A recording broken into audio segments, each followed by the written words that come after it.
Hello guys, welcome back to our channel again. I hope you all are doing well and staying safe.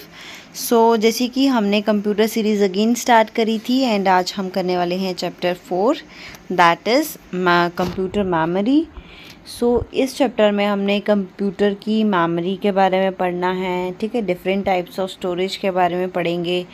चलिए बिना time waste किए start करते हैं हम अपना चैप्टर। कंप्यूटर मेमोरी जो है, सबसे पहले तो इंट्रोडक्शन में क्या दिया हुआ है कि कंप्यूटर मेमोरी जो है ना, वो देखो कोई भी सिस्टम है, ठीक है। चाहे वो आपका लैपटॉप है, चाहे आपके पास में कंप्यूटर सिस्टम है, आपके पास में मोबाइल है, ठीक है। कोई भी चीज़, कोई भी सिस्टम आपके पास में अगर है तो हर एक में मेमोरी तो होगी, ठीक है, स्पेस तो होगी। बेसिकली कंप्यूटर मेमोरी क्या है या मेमोरी होती क्या है कि जिसमें तुम अपना डेटा स्टोर कर सकते हो, ठीक है, अपनी इंफॉर्मेशन जो है स्टोर कर सकते हो, that is called memory. Computer memory जो है ये बहुत ही इम्पॉर्टेंट एलिमेंट है कंप्यूटर सिस्टम का, क्योंकि कंप्यूटर में जितने भी प्रोसेस होते हैं या जो भी इनपुट हम डालते हैं, इंस्ट्रक्शंस हम देते हैं कंप्यूटर को, वो सारी चीज़ें स्टोर होती हैं कंप्यूटर में। फिर उस पर प्रोसेसिंग होती है, फिर डेटा जो है उसका आउटपुट रिज़ल्ट मिलता है। और अगर हम चाहते हैं उस आउटपुट रिज़ल्ट को सेव करना तो हम वो भी सेव कर सकते हैं कंप्यूटर में अपने हिसाब से, कि टेम्पररी सेव करना है डेटा को या परमानेंट सेव करना है, ठीक है। क्योंकि स्टोरेज, वो स्टोरेज पे डिपेंड करता है। कुछ स्टोरेज होती है जो लिमिटेड टाइम पीरियड के लिए हम सेव कर सकते हैं, जैसे कि टेम्पररी अगर हमने सेव किया तो वो लिमिटेड टाइम के लिए होगा। अगर परमानेंट बेसिस पे स्टोर कर रहे हैं, ठीक है, तो वो जो है लॉन्ग पीरियड या एक्सटेंडेड पीरियड ऑफ टाइम के लिए होगा। तो वो डिपेंड करता है कि हम डेटा को टेम्पररी स्टोर कर रहे हैं या फिर परमानेंट स्टोर कर रहे हैं। समझ में आ गया? ये कंप्यूटर मेमोरी जो है ये इसी में हेल्प करता है और ये बहुत ही इम्पॉर्टेंट एलिमेंट बोल सकते हैं कंप्यूटर सिस्टम का, क्योंकि अगर ये ना हो तो फिर डेटा पे प्रोसेसिंग नहीं हो पाए। क्योंकि जैसे हमने इनपुट डाला, अगर उसमें स्टोर करने की मेमोरी ही नहीं है तो हमारा डेटा कहाँ पर टिकेगा एंड फिर उसमें प्रोसेसिंग कैसे होगी, ठीक है। ये बहुत ही इम्पॉर्टेंट एलिमेंट है कंप्यूटर सिस्टम का। अभी हमने इसमें पढ़ना है memory hierarchy. Basically memory hierarchy को हम बोल सकते हैं टाइप्स ऑफ स्टोरेज, ठीक है, या डिफरेंट टाइप्स ऑफ, हाँ, स्टोरेज ही बोल सकते हैं।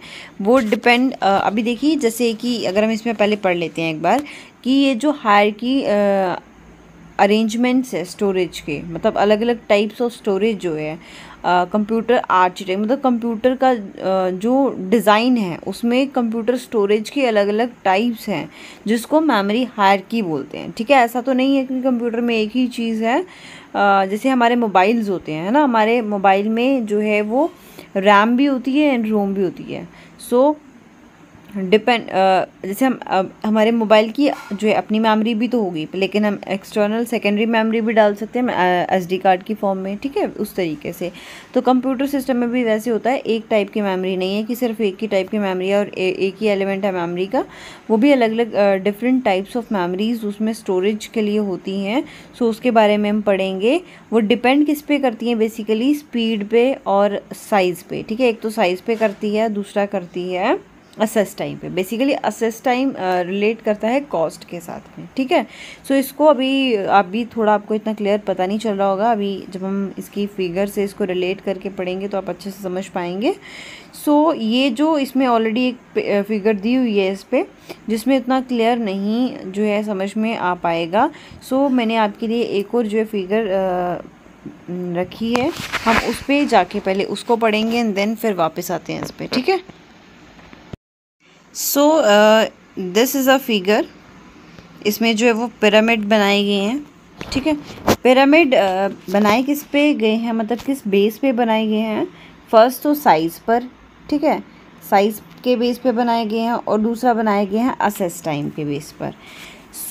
साइज़ की अगर हम बात करते हैं तो देखिए, सबसे पहले मैं आपको जो बेसिक इसका बताती हूँ कि इसमें है क्या। सबसे पहले जो है रजिस्टर और कैश मेमोरी आता है, ठीक है। Register then cache memory. Register और कैश मेमोरी जो है ना, वो सीपीयू के टॉप पर ही होता है कनेक्ट, मतलब उनसे ये डायरेक्ट कम्युनिकेट करता है। सीपीयू से डायरेक्ट कम्युनिकेट करता है रजिस्टर मेमोरी और कैश मेमोरी। रजिस्टर मेमोरी जो होता है ना, रजिस्टर मेमोरी और कैश मेमोरी जो है वो सीपीयू से डायरेक्ट कम्युनिकेट करता है, ये टॉप पर ही होता है। कैश मेमोरी को जो है एस रैम भी बोलते हैं। एस रैम क्यों बोलते हैं? क्योंकि ये स्टैटिक रैम में आता है, ठीक है। उसके बाद में आता है मेन मेमोरी। मेन मेमोरी यानी कि डी रैम भी बोल सकते हैं इसको, डायनामिक मेमोरी, और ये आपका आ जाता है प्राइमरी मेमोरी में। उसके बाद में मैग्नेटिक डिस्क और मैग्नेटिक टेप्स। मैग्नेटिक डिस्क जो है वो डिस्क स्टोरेज में आता है, ठीक है। ये जैसे आपका आ गया ऑक्सिलरी मेमोरी में, यानी कि सेकेंडरी मेमोरी में आता है ये मैग्नेटिक डिस्क और मैग्नेटिक टेप्स जो है वो किस में आता है आपका सेकेंडरी मेमोरी में। अब बात करते हैं अगर हम इनके साइज़ की, तो साइज़ में रजिस्टर जो है वो सबसे छोटा, क्योंकि रजिस्टर जो है वो बाइट के हिसाब से स्टोर करता है, ठीक है। कैश मेमोरी उससे बड़ा है, तो ये केबी और एमबी के हिसाब से जो है वो स्टोर करता है। मेन मेमोरी जो है ये करता है आपका जीबी के हिसाब से स्टोर। मैग्नेटिक डिस्क जो करता है ये करता है आपका टीबी के हिसाब से स्टोर, ठीक है। और मैग्नेटिक टेप्स करता है आपका पीबी के हिसाब से स्टोर। समझ में आ गया। सो देखिए ये आ गया इसका स्टोरेज के हिसाब से पिरामिड जो बना हुआ था, जो मैंने तो साइज़ के हिसाब से जो बना हुआ था ना, सबसे छोटा ये, देन इससे बड़ा, देन इससे बड़ा, देन इससे बड़ा, और ये सबसे ज़्यादा स्टोर कर पाता है, तो साइज़ के हिसाब से पिरामिड मैंने आपको बता दिया। सो अब इनकी कॉस्ट की अगर हम बात करते हैं तो कॉस्ट जो है वो डिपेंड करती है असेस टाइम पर, ठीक है। कितना ज़्यादा असेस टाइम होगा उतना ज़्यादा फास्टर होगा एंड उतनी ज़्यादा उसकी कॉस्ट होगी। तो देखिए मैग्नेटिक टेप्स जो हैं ये ज़्यादा स्टोर करती हैं डेटा, और रजिस्टर जो है ये डेटा कम स्टोर करती हैं। इट मीन्स मैग्नेटिक टेप्स जो इनकी कॉस्ट ज़्यादा आनी चाहिए, पर नहीं, रजिस्टर की कॉस्ट ज़्यादा है, क्योंकि इसका असेस टाइम क्या है, ज़्यादा है। मैग्नेटिक टेप्स का असेस टाइम जो है वो कम है। इस हिसाब से जितना मतलब असेस टाइम के हिसाब पे कॉस्ट जो है वो डिपेंड करती है। तो रजिस्टर का ज़्यादा है, फिर कैश मेमोरी का थोड़ा कम है, फिर मेन मेमोरी का इस तरीके से है, ठीक है। ये पिरामिड पूरे लेवल से बनाया गया है। सो आई होप आपको ये बहुत अच्छे समझ में आ गया होगा, ठीक है। बेसिक इसमें बेसिक सी चीज़ें हैं, इतना डीप कुछ दिया नहीं है। बस इस पिरामिड को देखकर आपको देखना है कि किस हिसाब से इस पिरामिड को बनाया गया है, एंड कौन कौन सी कंप्यूटर मेमोरी है या डिफरेंट टाइप्स ऑफ मेमोरी बोल सकते हैं वो है।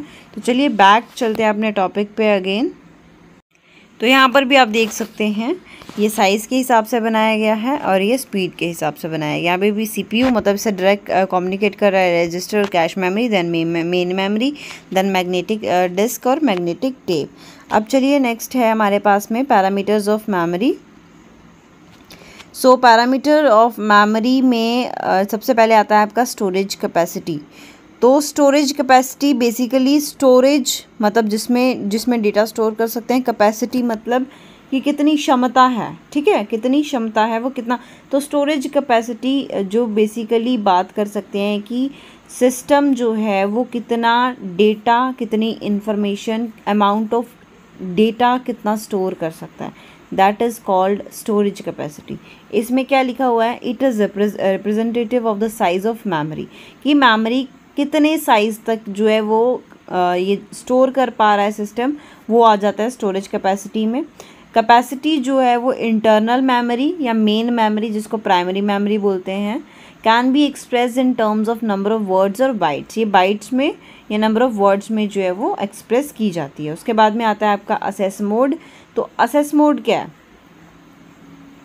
असेस मोड बेसिकली है क्या, जैसे कि कोई भी डेटा अगर सेव होता है, ठीक है, कोई भी डेटा अगर सेव है तो वो जैसे कि डिफरेंट टाइप्स ऑफ स्टोरेज है तो वो कहीं भी सेव हो सकता है, ठीक है। आपका मेन मेमोरी में सेव है, एक्सिलरी मेमोरी में सेव है। तो असेस मोड का मतलब है कि जो भी इंफॉर्मेशन मेमोरी की मतलब जहाँ पे भी उसकी लोकेशन होगी कि कहाँ पर वो सेव है, वहाँ से असेस होना उसका, ठीक है, रैंडमली, सिक्वेंशली या डायरेक्टली बोल सकते हैं, उसका असेस होना उसको बोलेंगे असेस मोड। नेक्स्ट आता है असेस टाइम। सो असेस टाइम जो है ना वो हम बोल सकते हैं, उस टाइम को बोलते हैं जब डेटा जो है हमें रिट्रीव करना होता है या असेस करना होता है, तो उसकी टाइम ड्यूरेशन कि कितने टाइम में हम जो है डेटा को असेस कर पा रहे हैं। सो वो आता है आपका असेस टाइम, ठीक है, कि डेटा जो जहाँ पे स्टोर है वहाँ से हमें रिटर्न फॉर्म में जो मिल जाए ना जितने टाइम में, वो आएगा आपका असेस टाइम। उसके बाद में आता है नेक्स्ट फिज़िकल कैरेक्टरिस्टिक्स। सो डिवाइसेस जो है वो कैटेगराइज की गई हैं 4 मेन कैटेगरीज में, इलेक्ट्रॉनिक, मैग्नेटिक, मैकेनिकल और ऑप्टिकल। फिज़िकल कैरेक्टरिस्टिक्स जिनके हैं, ठीक है, उनकी डिवाइसेस जो है वो कैटेगराइज की गई हैं 4 मेन कैटेगरीज में, इलेक्ट्रॉनिक, मैग्नेटिक, मैकेनिकल और ऑप्टिकल। नेक्स्ट आता है आपका permanence of storage. So permanence of storage जो है ना, मतलब जो डेटा जो है परमानेंटली स्टोर हो जाता है उसको बोलेंगे हम परमानेंस ऑफ स्टोरेज। वो it's permanence is high for future use in magnetic materials में जो है ज़्यादा डेटा जो है वो फ्यूचर सेव हम कर सकते हैं। उसके बाद में नेक्स्ट आता है टाइप्स ऑफ मेमोरी। सो सबको पता है, मैंने ऑलरेडी ये पढ़ा चुकी हूँ कि मेमोरी कितने टाइप की है, ठीक है। मेमोरी जो है 2 टाइप की होती है, एक होती है प्राइमरी मेमोरी जिसको मेन मेमोरी बोलते हैं और सेकेंडरी मेमोरी जिसको ऑक्सिलरी मेमोरी बोलते हैं, ठीक है। तो मेमोरी जो है वो 2 टाइप्स की हैं, प्राइमरी मेमोरी, सेकेंडरी मेमोरी या फिर मेन मेमोरी और ऑक्सिलरी मेमोरी हम बोलते हैं। नेक्स्ट आता है प्राइमरी मेमोरी होती कौन सी है। सो प्राइमरी मेमोरी कौन सी होती है। सो प्राइमरी मेमोरी आप बोल सकते हैं, प्राइमरी मेमोरी को जो है मेन मेमोरी भी बोलते हैं, मैं ऑलरेडी आपको बता चुकी हूँ, ठीक है। तो प्राइमरी मेमोरी यूनिट जो है कम्युनिकेट करता है किसके साथ में, सीपीयू के साथ में डायरेक्टली कम्युनिकेट करता है। प्राइमरी मेमोरी जो है वो डायरेक्टली किसके साथ कम्युनिकेट करती है, सीपीयू के साथ में। और इसको मेन मेमोरी भी बोलते हैं और इंटरनल मेमोरी भी बोलते हैं। जैसे हमारे फ़ोन की इंटरनल मेमोरीज होती है और कुछ फिर हम secondary memory as SD card वगैरह डालते हैं, ठीक है। तो मेन मेमोरी जो होती है मतलब जो फ़ोन की खुद की मेमोरी होगी, इंटरनल मेमोरी होगी। वैसे ही हमारे कंप्यूटर सिस्टम्स में होता है, जो कंप्यूटर की खुद की मेमोरी होती है, ठीक है, उसको बोलेंगे हम इंटरनल मेमोरी, मेन मेमोरी या फिर प्राइमरी मेमोरी। तो प्राइमरी मेमोरी जो है ना वो डेटा को स्टोर करती है, मतलब जब तक उस पर प्रोसेसिंग चल रही है सिर्फ, ठीक है। इसकी जो है हम बोल सकते हैं कि जो स्टोरेज कैपेसिटी होती है वो लिमिटेड होती है। मेन मेमोरी जो है वो वॉलेटाइल इन नेचर होती है। वॉलेटाइल का मतलब होता है कि जैसे ही आपका सिस्टम जो है ऑफ हुआ, टर्न ऑफ, आपका जो कंटेंट होगा, आपका जो डेटा होगा ना वो वहाँ से वैनिश हो जाएगा, ठीक है, वो होता है वॉलेटाइल। और नॉन वॉलेटाइल होता है कि even if your system is जो है आपका सिस्टम अगर ऑफ भी हो जाए ना, उसके बाद में जो डेटा जिस पे आप वर्क कर रहे थे या जिस पे प्रोसेसिंग चल रही थी वो सेव रहता है, ठीक है, वो होता है नॉन वॉलेटाइल।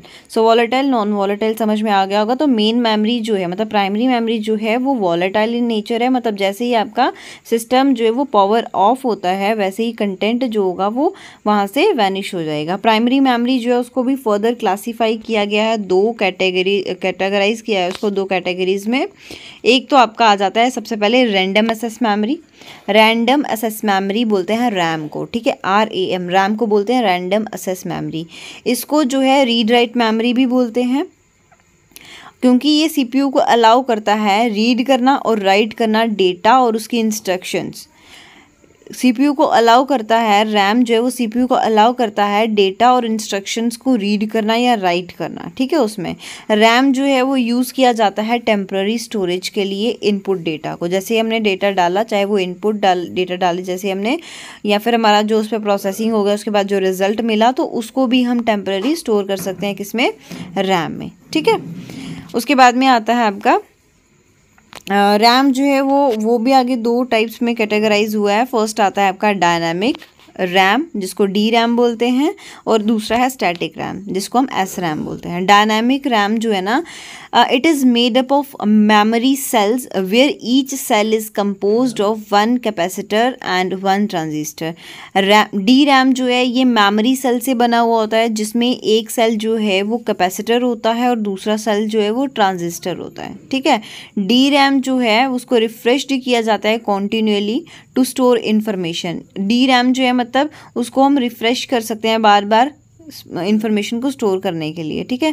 DRAM जो है वो स्लोअर भी होता है और कम एक्सपेंसिव भी होता है, और उसमें स्पेस भी कम ही होती है। ऑन द कंप्यूटर्स मदरबोर्ड्स में स्पेस कम होती है, वो ज़्यादा स्टोरेज नहीं रखता है, मतलब ज़्यादा डेटा सेव नहीं कर सकता है, ठीक है। सेकेंड आता है स्टैटिक रैम जिसको SRAM बोलते हैं। ये डेटा को रिटेन करता है जब तक as long as power is provided to the memory chip, ठीक है। जब तक मेमोरी चिप में पावर है तब तक वो डेटा को स्टोर करके रख सकता है, रिटेन करके रख सकता है। SRAM जो है उसको रिफ़्रेश करने की कोई भी नीड नहीं होती है पीरियडिकली कि टाइम टू टाइम उसको रिफ़्रेश कर दो, वैसा कुछ नहीं होता है।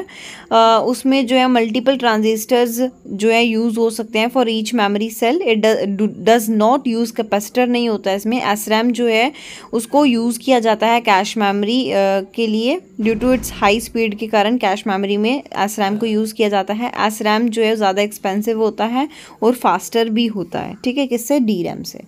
सेकंड आता है आपका, अभी हमने रैम तो पढ़ लिया, अब हम पढ़ेंगे रोम। रोम मतलब रीड ऑनली मेमोरी। ये मेमोरी जो है ये नॉन वॉलेटाइल मेमोरी होती है या फिर परमानेंट स्टोरेज के लिए होती है कि इसमें डेटा वैनिश नहीं होता है जबकि आपका सिस्टम ऑफ हो गया उसके बाद भी जो है डेटा वैनिश नहीं होगा, डेटा वहाँ पर सेव रहेगा, स्टोर रहेगा, ठीक है। तो उसकी वजह से, पावर ऑफ होने की वजह से जो कंटेंट है वो नहीं जाएगा, वैसा का वैसा रहेगा, सेव हो जाएगा। रोम जो है, रोम के पास में इतना जो है, ROM can have data and instructions written to it only one time. ROM जो है वो डेटा और इंस्ट्रक्शंस को एक ही बार में लिख के ले सकता है, ठीक है, मतलब लिख सकता है। Once a ROM chip is programmed at the time of manufacturing it can not be reprogrammed और री रिटन। जब एक बार रोम चिप प्रोग्राम हो गई तो वो अगेन से मैन्युफैक्चरिंग के टाइम पर जब वो प्रोग्राम्ड हो गई तो वो अगेन रीप्रोग्राम्ड नहीं होती है। So it has only read capability not right, क्योंकि इसमें सिर्फ रीड, डेटा को रीड करने की कैपेबिलिटी है, राइट करने की कैपेबिलिटी नहीं है, ठीक है। नेक्स्ट आता है आपका, आगे इसको रोम को जो है कैटेगराइज किया गया है प्रोग्रामेबल रोम, जिसको पी रोम बोलते हैं। ये एक नॉन वॉलेटाइल इन नेचर है। ऑब्वियसली अगर रोम ही नॉन वॉलेटाइल है तो पी रोम भी क्या होगा, नॉन वॉलेटाइल इन नेचर होगा। जब एक बार पी रोम जो है वो प्रोग्राम्ड हो जाता है, it's content can never be change. तो उसका कंटेंट जो होगा, उसमें जो डेटा होगा वो चेंज नहीं होगा, क्योंकि ये वन टाइम प्रोग्रामेबल डिवाइस होता है। पी रोम जो होता है ये वन टाइम प्रोग्रामेबल डिवाइस होता है, इसको रीप्रोग्राम नहीं कर सकते हैं, ठीक है। These types of memories are found in video game consoles में पाए जाते हैं, मोबाइल फ़ोन्स में इस तरीके की मेमोरीज जो पाई जाती हैं, इम्प्लांटेबल मेडिसिन डिवाइसेस में पाई जाती हैं, हाई डेफिनेशन मल्टीमीडिया इंटरफेसेस में पाई जाती हैं इस तरह की मेमोरीज।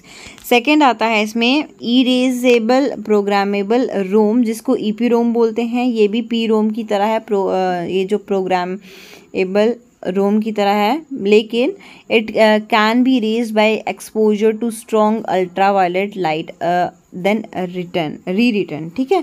इसमें जो स्ट्रॉन्ग अल्ट्रावायलेट लाइट की वजह से इसको अरेज किया जा सकता है डेटा को, और उसको रिटर्न भी किया जा सकता है। So it is also known as ultraviolet erasable programmable ROM भी इसको बोलते हैं, UVEPROM, ठीक है, समझ में आ गया। तो देखिए यहाँ से आपको बड़ी सारी चीज़ें और भी सीखने को मिल रही हैं, जैसे कि full form of RAM, RAM। RAM की फुल फॉर्म क्या है, रैंडम एक्सेस मेमोरी, और डी रैम की है डायनामिक रैंडम एक्सेस मेमोरी, ठीक है। और एस रैम की होगी स्टैटिक रैंडम एक्सेस मेमोरी। उसी तरीके से हमारे पास यहाँ पर क्या आता है, रोम, रीड ऑनली मेमोरी। फिर रीड ऑनली मेमोरी में जो कैटेगराइज किया गया है पी रोम, यानी कि प्रोग्रामेबल मेमोरी। इरेजेबल प्रोग्रामेबल रोम जो आता है EPROM, तो इसका भी फुल फॉर्म आपको यहाँ पे मिल जाता है। एंड उसके नेक्स्ट आपको मिलता है UVEPROM, तो इसका फुल फॉर्म है ultra violet erasable programmable ROM, यानी कि रीड ऑनली मेमोरी, ठीक है। थर्ड आपका आता है इलेक्ट्रिकली इरेजेबल प्रोग्रामेबल रोम। इसका जो है ये किसकी फुल फॉर्म है, EEPROM, इलेक्ट्रिकली इरेजेबल प्रोग्रामेबल रोम।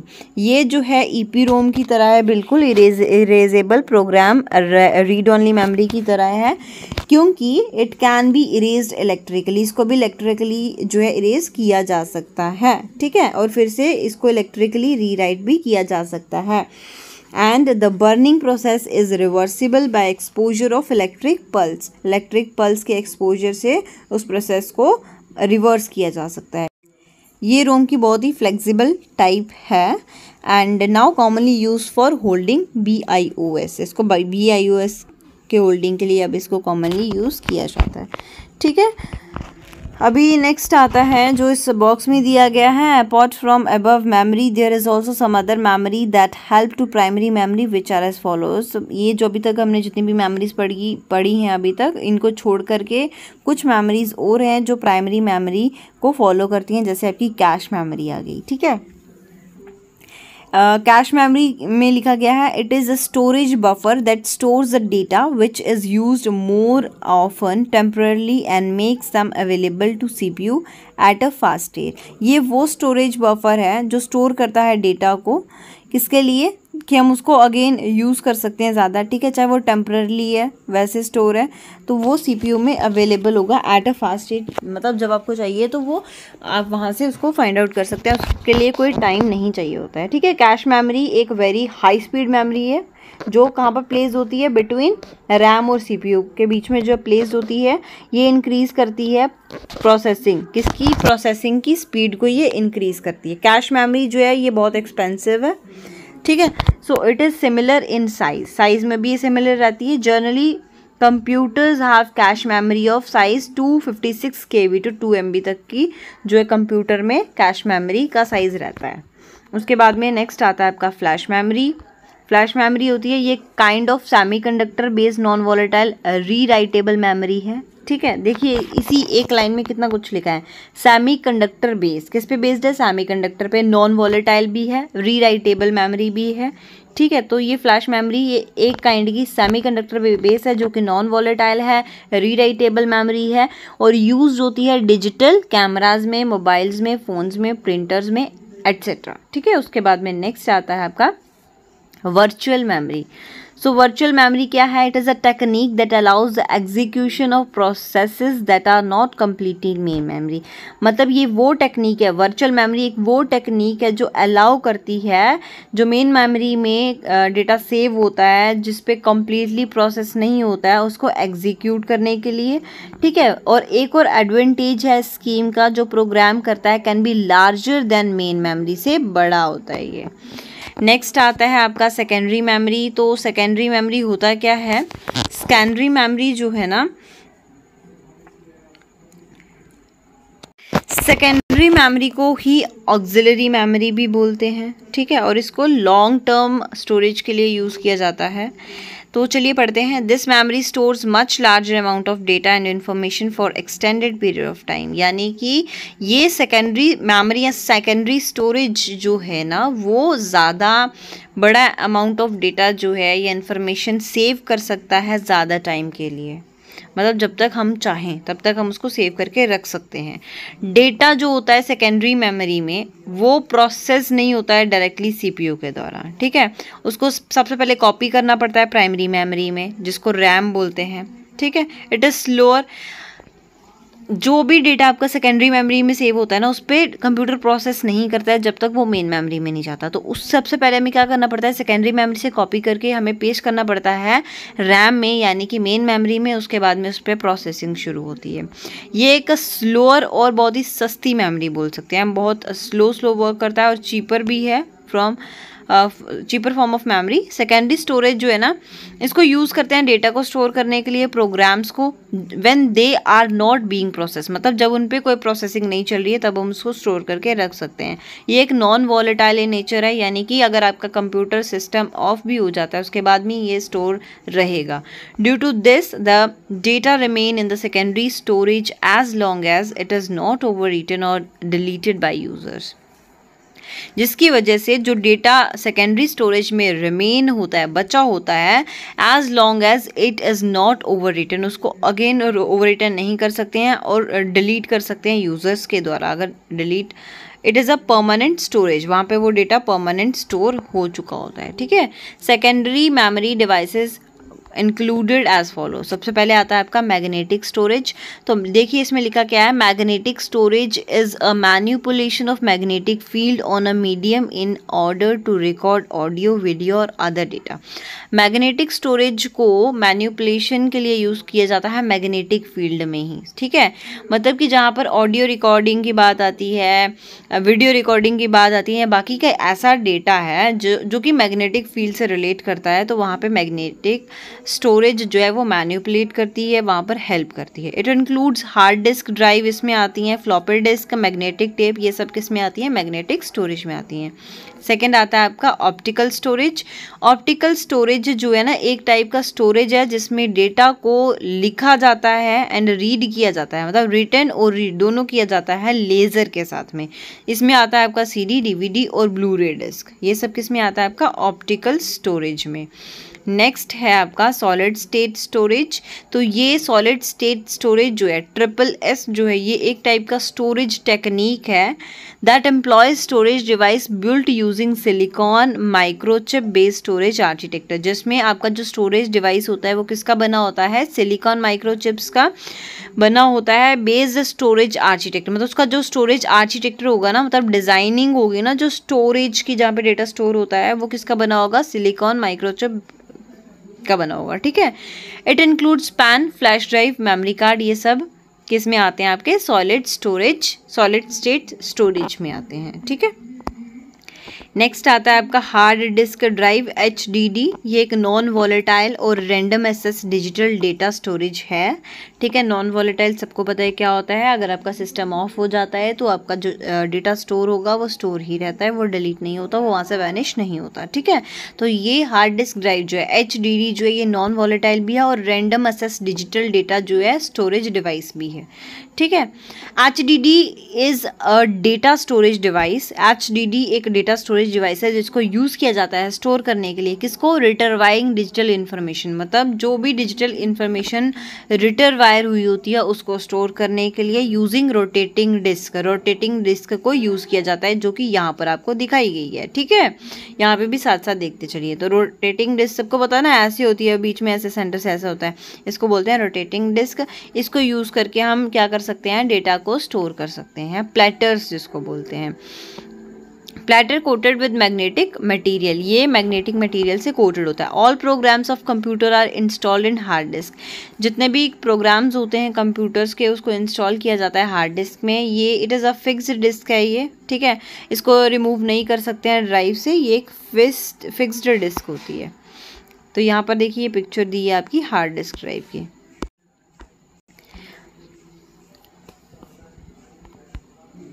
उसके बाद में ये इसी में है HDD में।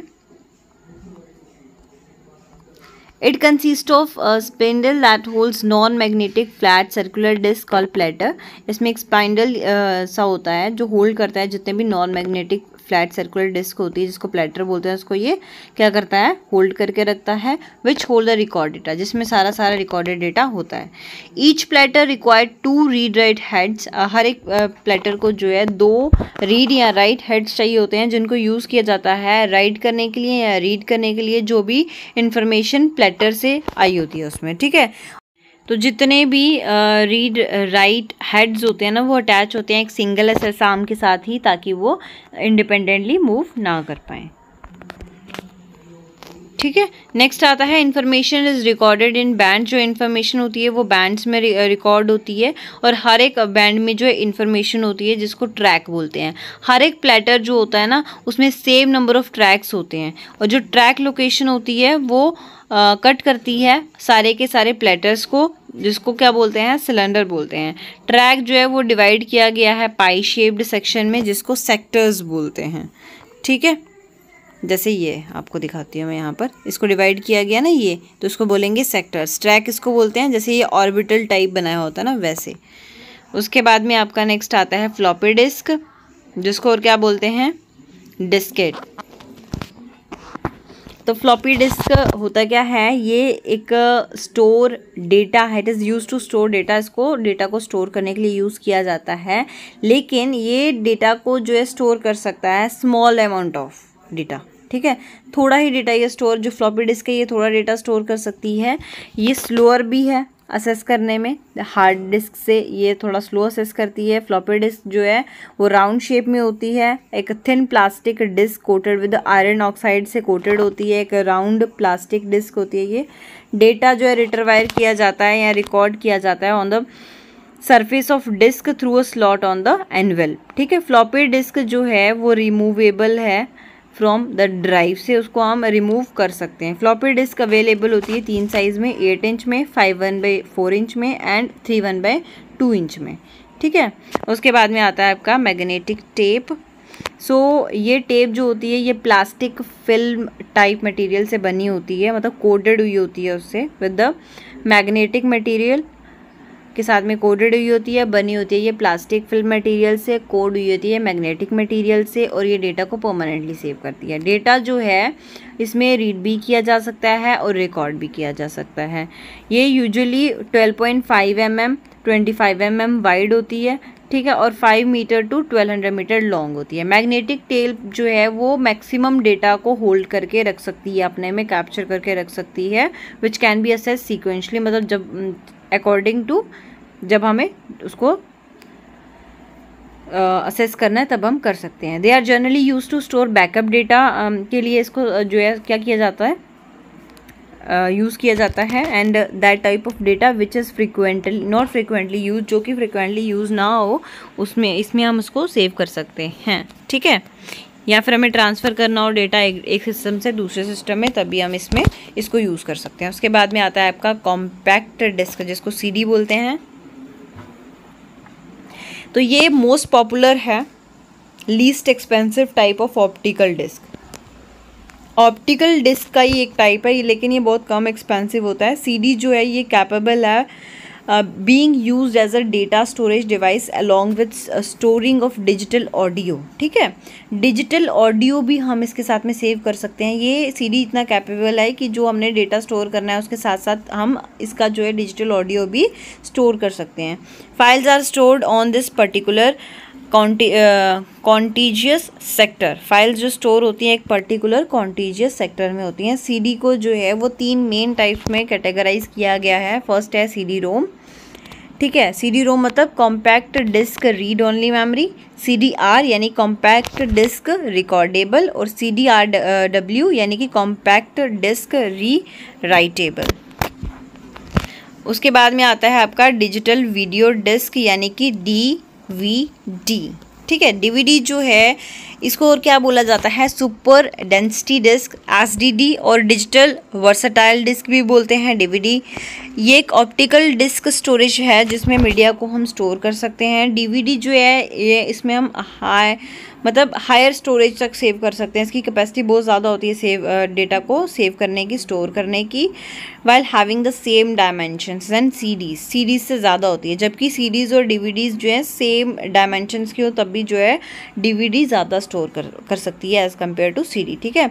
डिस्क टाइप की अगर हम बात करते हैं तो depending upon the disk type DVD जो है वो स्टोर करती है सेवरल गीगाबाइट्स ऑफ डेटा, जैसे कि 4.7 GB से 17.08 GB तक।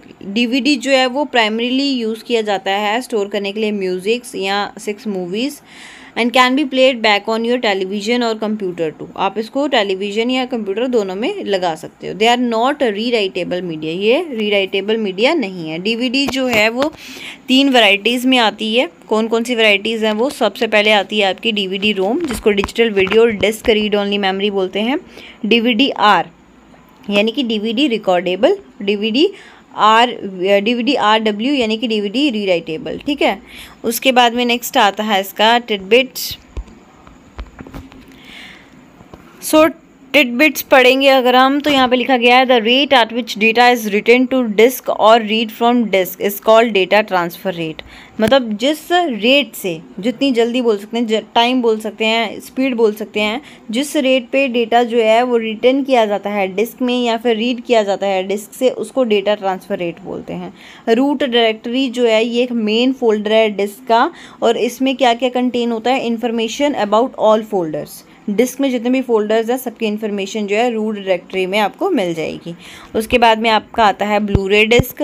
तो ये एक ऑप्टिकल स्टोरेज डिस्क बोल सकते हैं या ऑप्टिकल स्टोरेज मीडियम बोल सकते हैं, जिसको डिज़ाइन किया गया है रीकैप्चर करने के लिए डाटा को, कहाँ से, DVD फॉर्मेट में, ठीक है। ब्लू-रे डिस्क जो होती है BD बोलते हैं इसको, इसमें 25 GB जो है ये कंटेन कर सकती है, 23.31 GB per layer space. Name जो ब्लू-रे है डिस्क ये रेफ़र किया गया है blue laser use to read disk which allows information to be stored at the generator density than longer wavelength, इसकी वेवलेंथ ज़्यादा होती है, स्टोरेज इसकी ज़्यादा होती है, ठीक है। रेड लेज़र से यूज इन जो डीवीडी में यूज़ होती हैं। उसके बाद में आपका आता है ब्लू रे जो है वो होल्ड कर सकती है almost 5 times more data than single layer DVD से, वो 5 गुना ज़्यादा डेटा स्टोर कर सकती है। अगर हम इसकी वेरिएशन की बात करते हैं तो इसमें आता है आपका BD रोम यानी कि रीड ओनली, BDR यानी कि रिकॉर्डेबल, एंड BDRW यानी कि रीराइटेबल, BDRE यानी कि रीराइटेबल अगेन। उसके बाद में आपका आता है पेन थंब ड्राइव, जिसको बोलते हैं पेन या फिर थंब ड्राइव। तो पेन ड्राइव जो है उसको फ्लैश ड्राइव भी बोलते हैं। फ्लैश ड्राइव जो है वो डेटा स्टोरेज डिवाइस है जिसमें क्या क्या चीज़ें होती हैं, फ्लैश मेमोरी यानी कि की मेमोरी, और एक पोर्टेबल USB भी होता है, यूनिवर्सल सीरियल बस इंटरफेस। USB जो है वो फ्लैश करता है ड्राइव को, टिपिकली रिमूवेबल भी होती हैं ये, रीराइटेबल भी होती हैं और छोटी भी होती हैं फ्लॉपी डिस्क से, ठीक है। Today flash drive are available in various storage capacity, एक तो मिलती है 256 MB में, 512 MB में, 1 GB में, 4 GB में, 16 GB में, 64 GB तक मिलती है। They are widely used as a easy and small medium to transfer and store the information from the computers, से डेटा ट्रांसफ़र करने के लिए, स्टोर करने के लिए आजकल ये बहुत ज़्यादा यूज़ होती हैं। उसके बाद में आते हैं आपके मेमोरी कार्ड्स। तो मेमोरी कार्ड्स भी डेटा स्टोरेज डिवाइस हैं एक चिप की फॉर्म में, ठीक है, which can store the data in it, जो कि अपने आप में डेटा को स्टोर कर सकता है। और इसको यूज़ किया जाता है इलेक्ट्रॉनिक डिवाइसेस में, जैसे कि आपके डिजिटल कैमरास हो गए, मोबाइल फ़ोन्स हो गए, लैपटॉप्स हो गए, लैपटॉप कंप्यूटर्स हो गए। ये स्मॉल होते हैं, रिकॉर्डेबल भी होते हैं, इजीली पोर्टेबल भी होते हैं और वेरी लाइट वेटेड भी होते हैं। Secondary memory devices and their storage method and capacity are as follows. यहाँ पे आपको दिया गया है सेकेंडरी मेमोरीज कौन कौन सी होती हैं, कितनी उसका स्टोरेज मेथड है, कितनी कैपेसिटी है, ठीक है। सबसे पहले आता है आपका फ्लॉपी डिस्क 5.25 इंच की मैग्नेटिक, अगर हम स्टोरेज मेथड की बात करते हैं तो मैग्नेटिक स्टोरेज होती है, इसमें कैपेसिटी है इसकी 1.2 MB की। फ्लॉपी डिस्क 3.5 इंच की जो है मैग्नेटिक, इसका स्टोरेज मेथड है एंड 1.44 MB का इसका कैपेसिटी है। उसके बाद में फ्लॉपी डिस्क 8 इंच, तो इसमें स्टोरेज मेथड आता है आपका मैग्नेटिक एंड कैपेसिटी आती है 80 KB से 242 KB तक। CD रोम इसका स्टोरेज मेथड है आपका ऑप्टिकल एंड कैपेसिटी की बात करते हैं 640 MB से 680 MB तक का इसका कैपेसिटी है। DVD रोम जो है ये ऑप्टिकल स्टोरेज मेथड इसका है एंड कैपेसिटी की बात करते हैं तो 4.7 GB टू 17 GB तक का है। पेन ड्राइव की अगर हम बात करते हैं तो इसका स्टोरेज मेथड जो है सॉलिड स्टेट है एंड कैपेसिटी की बात करते हैं तो 1 GB टू 512 GB है। एंड मैग्नेटिक टेप की बात करते हैं तो ऑब्वियसली इसका स्टोरेज मेथड मैग्नेटिक रहने वाला है, अप टू 1 TB जो है 1 TB तक इसका कैपेसिटी है। अभी देखिए यहाँ पर लिखा गया है कुछ इंपॉर्टेंट चीज़ें, जैसे कि 1 बिट किसके बराबर होता है, is equal to binary digit में अगर हम देखते हैं 0 और 1। 4 बिट्स किसके बराबर होते हैं, 1 निबल के।